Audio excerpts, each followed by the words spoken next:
Surprise, this is the dog on a PM. Welcome to Weber on Sports, a late edition. What, after 6 o'clock on a Monday night? Actually, myself and Jim were trying to see if you could catch us and find out where my show is. Folks, I got to tell you, just so you know, I got some extra things going on that are tying up my time. So the 9:30 slot, we're going to try to maintain that when possible. But you may have to check out on fingerlakes1.com. We'll talk more about that later in the show. But zero in on fingerlakes1.com. It's always great to be with you here on a Monday night. I haven't said that since I joined fingerlakes1.com over a year ago. Well, here I go again, picking on Marrone. You know, I thought I would give him a break last week. He pulls out a win at home. Then they go on the road, and it's, I'm sorry, DDD.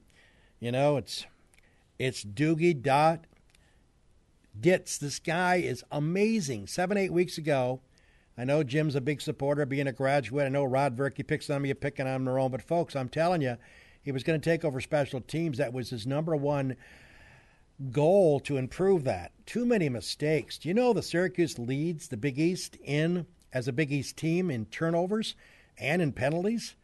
I mean, you got a 30-yard field goal. You're going to take a 10-7 lead against Rutgers, a fine-looking ball club, and all of a sudden, 28 seconds later, you're down 14-7. I mean, come on. Doug Marrone has to step up and stop talking and whining about working on stuff, addressing issues. This is the 6th game of the season, plus spring practice. It is enough. I know I'm not a big Marrone fan. You obviously know that. But I'm telling you something, this guy has got to get his act together and figure out what's wrong with those special teams. And how many times are we going to see this? False start, number 65, Syracuse. 2 minutes later, false start, number 71. He had 3 in a row within 7 plays last game. These are juniors and seniors that are making these mistakes. I could almost understand it if they were freshmen or sophomore. But these are SU linemen who have been around for a few years. They need to know better. They got to go with the ball as soon as it's snapped, not before, and it's just getting a little tiresome. So Syracuse outrushed Rutgers. Syracuse outpassed Rutgers and loses by 8. Now they face the dubious distinction of having to win 4 out of the next 6 to become bowl eligible. And oh, by the way, 4 out of the next 6 are on the road. So in my opinion, Doug Marrone continues to have issues and he continues to make excuses. Enough already. It's time for us Syracuse fans, and I want to be a fan of that team. I'm just not a fan of Doug Marrone because to me, he should have figured this out by now.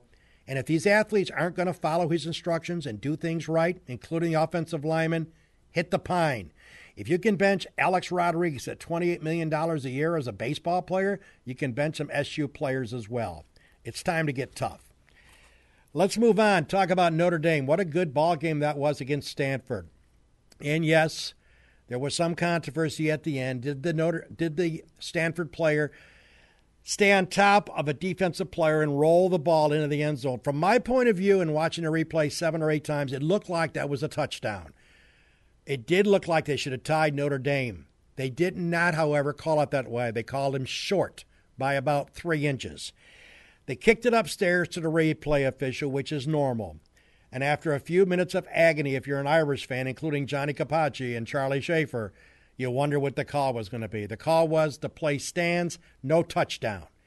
Now, you can complain all you want, but I take issue with you because the replay official was a gentleman named Father Joe Beattini, who just happens to be the president of Notre Dame. I had to say that.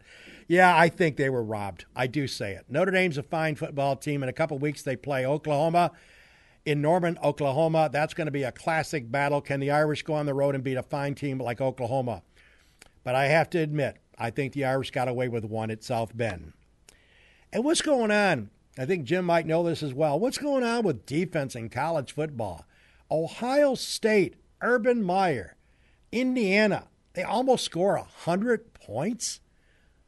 I remember Ohio State being 3 yards in a cloud of dust. They score almost 100 points. It seems like they're not alone, by the way.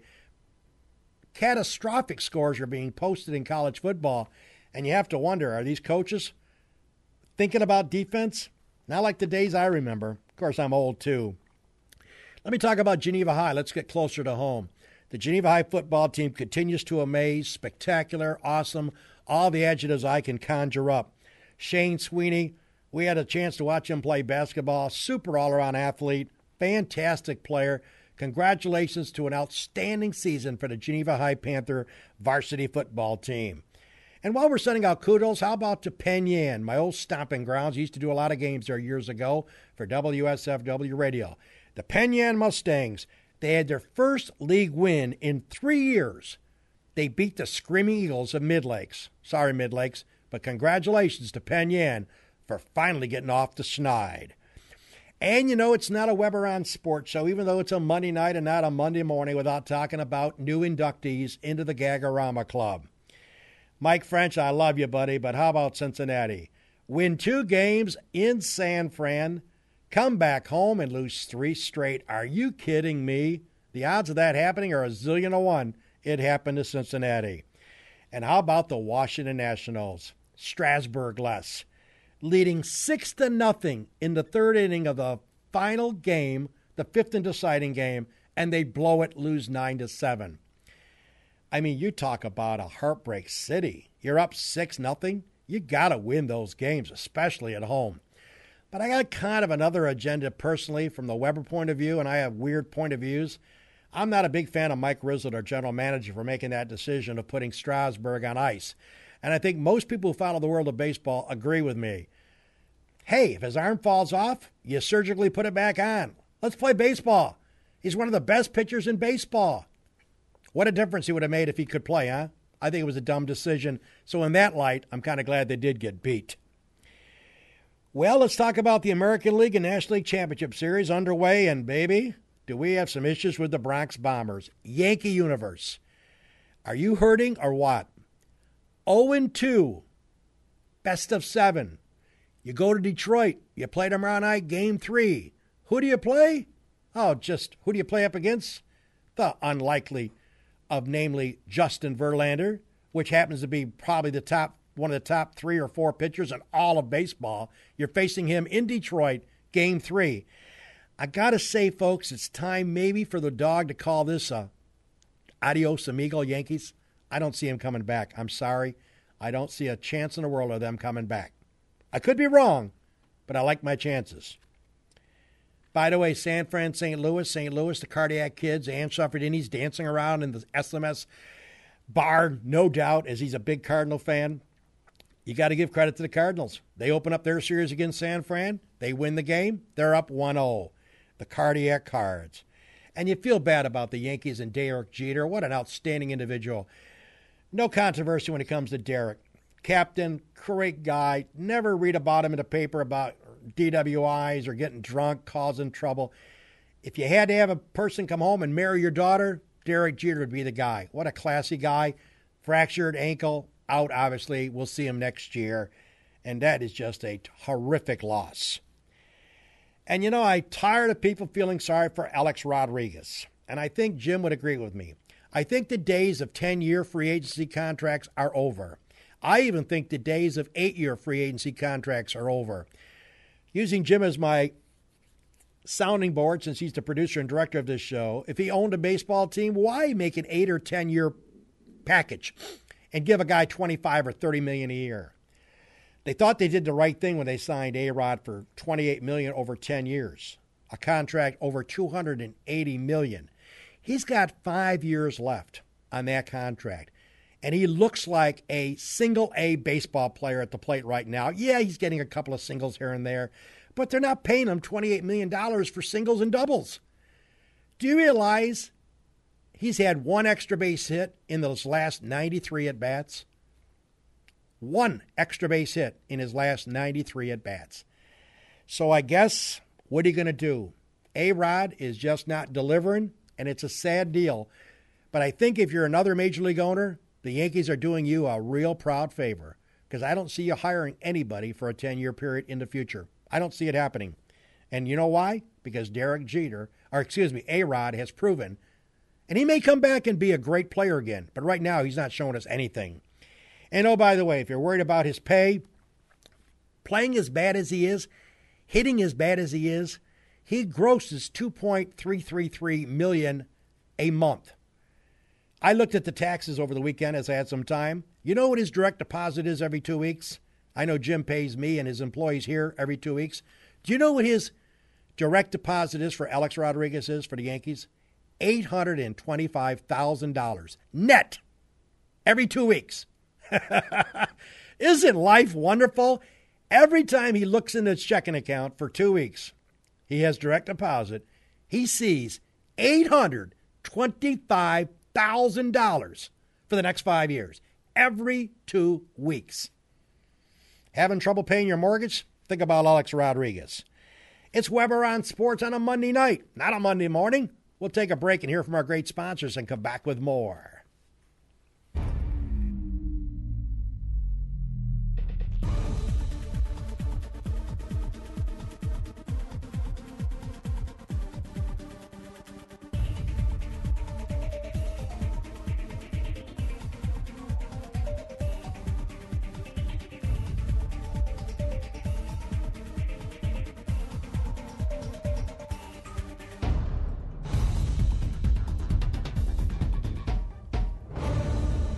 We're back here for a PM Weber on Sports Edition. Hope you have found me, baby, and hope you're checking out the dog show. NASCAR chase, 5 to go. Clint Boyer wins Charlotte over the weekend. And Dale Earnhardt Jr. did the right thing. Slight concussion. Doctors recommended he take a couple of races off. Hey, his health is more important than running around a racetrack. Get him healthy. Get him back out there for 2013. So I think Jr. did the right, smart thing. Danica update. Brought to you by Bob and Leslie Ullman, as we always do every week. We like to pick on the Ullmans because they like to track her updates. She did race in the Nationwide. She finished a respectable 11th.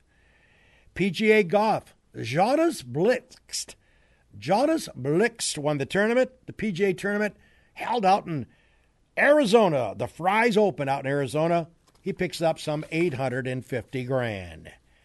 NFL football. Hey, Tommy Coughlin. 2 Super Bowl champs. He goes out to San Fran. Everybody says San Fran's waiting for the Giants. They're going to have revenge. They're going to have revenge, all right. What was it, 26-3? The Giants just beat the snot out of the 49ers. It was never a game. Eli Manning, the running game, great defense. That's got to be one of Tommy's most impressive victories since he's been with the Giants for a long, long time. But, hey, those Giants looked brutally tough. A-OK for Tommy and his Giants. They steamrolled the 49ers in San Fran. How about the Eagles and Michael Vick? When are you going to see a change at quarterback? They lose again in the last few seconds, and they lose to Detroit. New England loses in the last few seconds to Seattle. What's going on with the world of football? And the Jets steamroll Indianapolis. No controversy on Sanchez coming up this week. Monday Night Football later on. I'll probably be sleeping. San Diego, Denver go at it. Should be a good one. Should be a high-scoring game.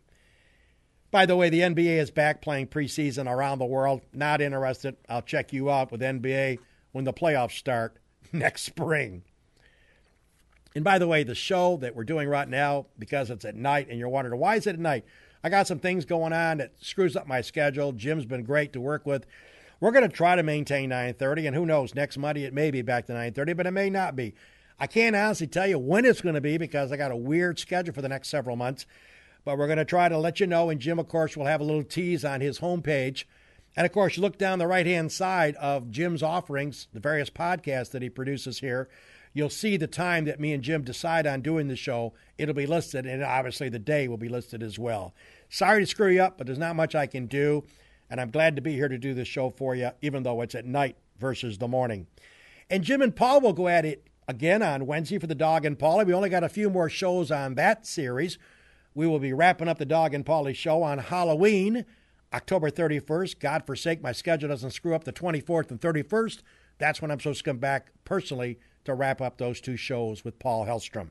We've enjoyed doing over 60-some episodes, but again, it's blame it on me.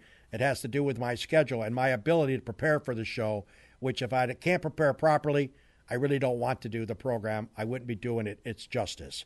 We hope you've enjoyed the program. Please let us know if you like it or not. Tell your neighbors and your friends to check us out. Just check on fingerlegs1.com, and you'll know when the next Weber on Sports show will be aired. Take care, everybody. It's always a slice. That's a look at sports my way.